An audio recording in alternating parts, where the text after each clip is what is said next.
I'm going to recite a conversation that I had in my last few weeks at Berkeley. I was at a transfer student welcome event and I was like on the panel talking to transfers who just got into Berkeley. So one of them came up to me and he asked me, "Okay, so what are you going to do after graduation?" And I told him, "Oh, I'm actually going to become a monk." And he said, "A monk? Why? Does that make like a lot of money or something?"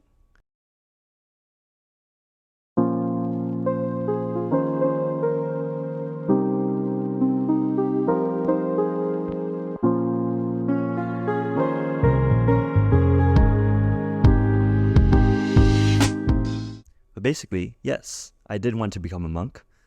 I decided that about 3, 4 years ago when I was in community college. But no, I was not. It was never my intention to become a monk for the rest of my life. I just wanted to become a monk for like 1 or 2 months. I just wanted to like ordain as a monk temporarily, which is actually something that people like in Thailand, for example, do pretty often. So I did find a monastery in Thailand and I had a spot reserved like in June or July this year. And this monastery was actually recommended to me by a Stanford professor who came to my Buddhism class to give a guest lecture. And he ordained as a monk for a while, for I think a year or two. He did it in Cambodia, and he spent a good few years in Thailand as well. It was also inspired by some researchers or psychiatrists that I follow. Like, for example, there's a Harvard trained psychiatrist slash Twitch streamer slash YouTuber. His name is Dr. K. His YouTube channel is Healthy Gamer GG. He, and before he went to med school, he actually ordained as a monk in India for a few, I don't know how long it was. I can't remember. But it was a good amount of time. It was longer than 1 or 2 months. So I just wanted to dabble a little bit in it. And here's the reason why. I said this before multiple times, but in high school, I was pretty depressed. I was low functioning. I missed a lot of school and didn't do any studying. At least this was in my last year of high school. And I was just in a kind of empty, hopeless space. Meditation did really change all of that. So there I was, clinically depressed on the maximum dosage of antidepressants every day. And I decided to go to Bali to attend a meditation retreat, which my dad's friend actually really recommended. And I actually said no to this retreat like a good few months and consistently as well, like until eventually I bit the bullet and like, okay, whatever, I'm just gonna go. And I do want to talk about retreats and specifically what meditation has done for me, but for the purposes of this video, well, basically it really cured my depression. Like, I didn't have any random episodes of melancholy. My emotions were the most stable they've been in my entire life. And I was also able to cut down from the maximum amount of antidepressants to basically nothing. Like, actually nothing for almost a year. But I wanted to tell you about something that happened a little bit after. So I was in community college, and I didn't have much to do. I didn't have many friends. I didn't have a girlfriend. School wasn't super challenging. So a lot of my time I spent alone in my cousin's place in my room. I was meditating a lot. And one day, I just realized that something about life wasn't really normal. For me, being the way I am, I'm pretty neurotic. It's very common for me to ruminate. It's very common for me to think about the past and think about the things that could have been, the things I could have changed. Even after depression, like these things would still happen. But at this point in time, I thought, hey, this is really weird. I haven't like ruminated. I haven't thought about like my past mistakes. And I just felt so content and at peace. And when I realized that, I'm like, oh my God, this is so weird. I've felt this way for like the past 2 weeks or so. And let me tell you, like this feeling it was really like nothing else that I've ever experienced. I felt like I had everything I needed in life. I felt like everything was perfect, that my mental state was perfect, that I felt confident when I was talking to people. Even my insecurities were gone. I remember I did a job interview when I was looking for a part-time job, and that was like the single best interview that I've ever done. Even when like talking to people, I feel like I had more reasons to just like smile and grin from like ear to ear, more reasons to laugh at other people's jokes, even though like they weren't like super funny. And even with like my friends and family, I realized how deeply like I cared for them and how much I failed to show that for most of my life. Uh, it's a very ingrained habit of mine to not show how much I care for people.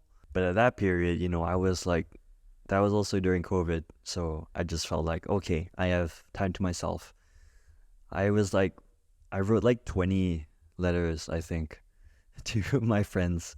And in those letters, I poured out my feelings. I even told my one friend that, I used to be really jealous of him. And because of that jealousy, it kind of caused this rift between us, even though we could have been a lot closer, but we weren't because I was always jealous of him. Like I put this subconscious like distance between us, and I called him. I recognized that these are the things that I used to think, and I felt like that insecurity which caused the jealousy kind of like dissipated, and there wasn't really any reason to hide it anymore.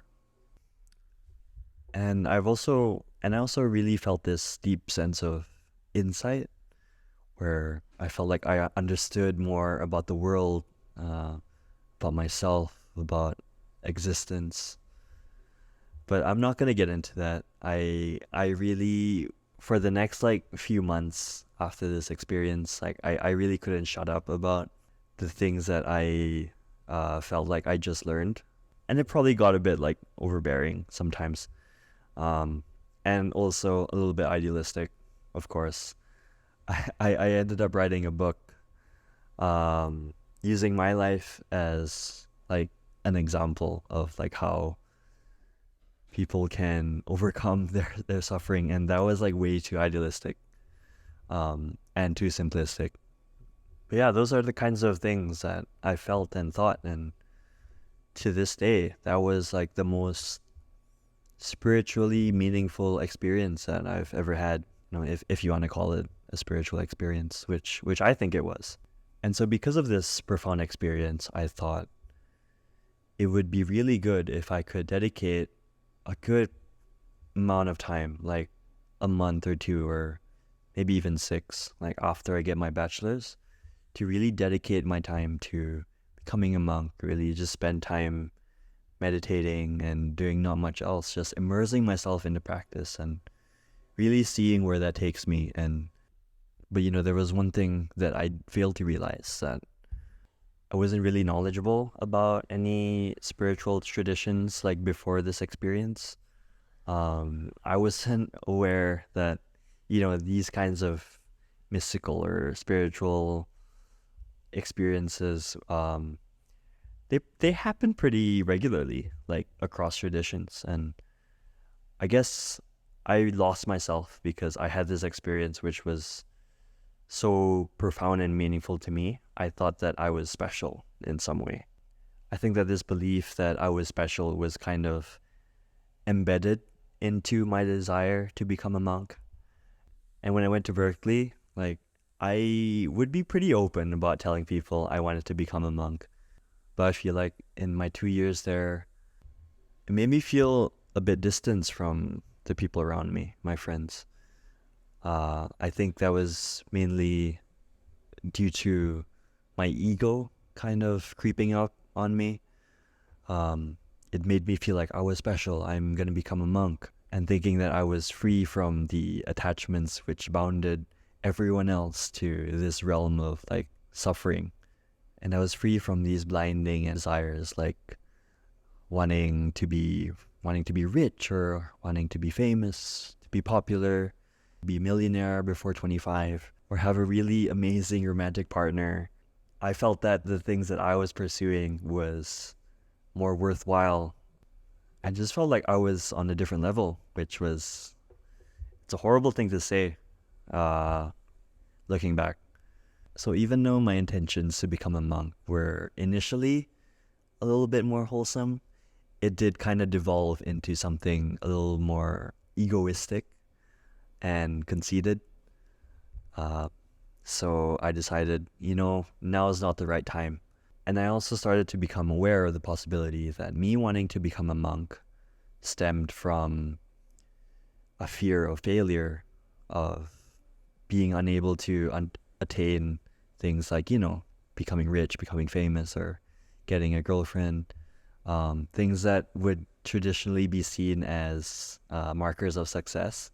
I think some part of me really wanted to like reject that outright because I was internally afraid that if I tried, what if I can't attain those things? I've had this fear of failure a lot in secondary school and high school, in both academics and in terms of my relationships. I think I get hit the hardest when I feel like I've really tried my best, but I don't get what I want.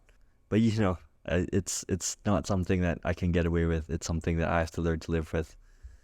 I just have to learn to try my best regardless, and if I fail, I just have to learn from it. There's nothing else to do. So that's what I want to do right now. I want to pursue a job that prepares me for my PhD, and I got that job, and so I'm trying my best here. I also want to try dating a little bit more. I want to pursue a relationship, see where that goes, and if that doesn't work, which it has not, has not so far, then so be it. I tried my best. I put myself out there. I think that's all I can do, and all we can ever do. And even though I did indeed get lost in my own idealism, that mystical experience that I described, I think it's still very powerful. And if it does happen for you, then, great. But if it does not, also okay. Well, actually, if it does happen, don't take it too seriously. I think I took it too seriously. Please don't do the same thing as I did. But yeah, I still do think meditation is a powerful tool. But these things do happen. So be wary, be cautious. I hope this video doesn't deter you from practicing meditation. I just wanted to really be transparent with what happened with me and my intentions to become a monk and why I decided against it.